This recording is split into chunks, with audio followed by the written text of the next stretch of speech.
یہ رازق ہے۔ اور جہاں تک اس کے فضائل و فوائد کا تعلق ہے تو ایک اس کا فائدہ یہ ہے کہ اگر کوئی شخص چاہتا ہے کہ مشکلات اور باریک بین چیزیں،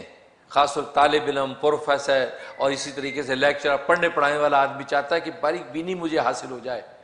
تو صبح اٹھتے ہی نہار منہ، ابھی اسے کلی نہیں کی، منہ ہی دھویا، اٹھتے ہی 20 دفعہ یا رزاقو کا ورد کر لیا کرے۔ 20 دفعہ بستر بیٹھے بیٹھے یا رزاقو یا رزاقو یا رزاقو، بس اس کے بعد اپنے کام میں لگے۔ اور میں اللہ تبارک و تعالیٰ اس کو ذہن کو ایسا کشادہ اور تیز کر دیں گے کہ باریک سی باریک بات بھی سنتے جھٹ اس کے نتیجے کو پہنچ جائے گا، ایسا ذہن کھول دیتے ہیں۔ یہ اس میں فائدہ۔ اور دوسرا فائدہ یہ ہے کہ اگر کوئی چاہتا ہے کہ گھر کے اندر رزق کی فراوانی ہو جائے اور گھر سے بیماریاں اور آفتیں نکل جائیں اور گھر جناب جنت نظیر بن جائے، تو فرمایا کہ وہ شخص روزانہ صبح کی نماز پڑھنے کے بعد، فجر کی نماز کے بعد اپنے گھر کے چاروں کونوں میں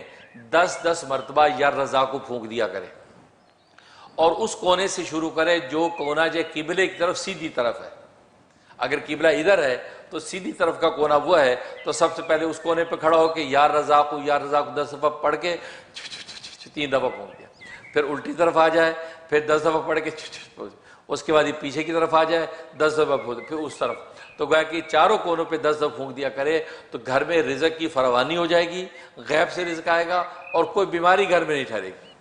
ایسا زبردست فائدہ ہے۔ اور تیسرا فائدہ اس کا یہ کہ اگر کوئی چاہتا ہے میں دولت مند ہو جاؤں، مال و دولت ہاتم تائی بنوں، بانٹوں بھی اور اللہ عطا بھی کرے،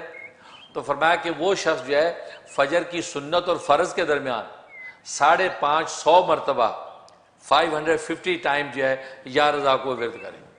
اول آخر 11 مرتبہ درود ابراہیمی پڑھ لے، اور یہ کرنے کے بعد اب یہ فرض نماز اپنی فجر کی ادا کرے۔ فرمایا کہ جناب ایسا اللہ غیب سے اس کے انتظامات کریں گے، قرضے اتریں گے اور وہ دولت مند ہو جائے گا، مالدار ہو جائے گا۔ یہ اس میں زبردست فائدہ۔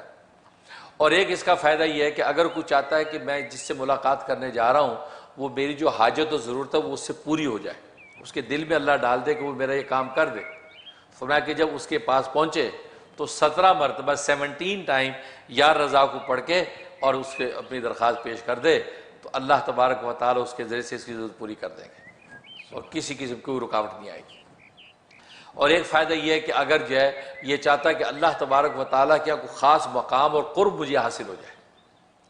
ظاہر ہر بندے کی خواہش ہوتی ہے، تو فرمایا تنہائی میں بیٹھ کے، وہاں نہ کوئی بچہ ہو نہ کوئی بڑا ہو، اکیلے تنہائی میں بیٹھ کے 1000 مرتبہ پوری یکسوئی کے ساتھ یا رضاقو کا ورد کرے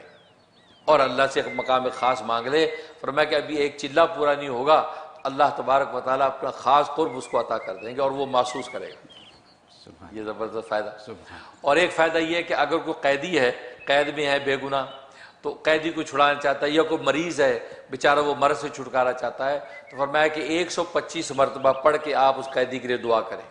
اول آخر 11 مرتبہ درود شریف، یا جو مریض ہے اس مریض کے لیے 125 مرتبہ پڑھ کے آپ جو اس کی صحت کی دعا کریں، اللہ تبارک و تعالیٰ یہ 3 ہفتے کے اندر ہی انشاءاللہ اس قیدی کو رہا کر دیں گے اور اس مریض کو شفا دے دیں گے۔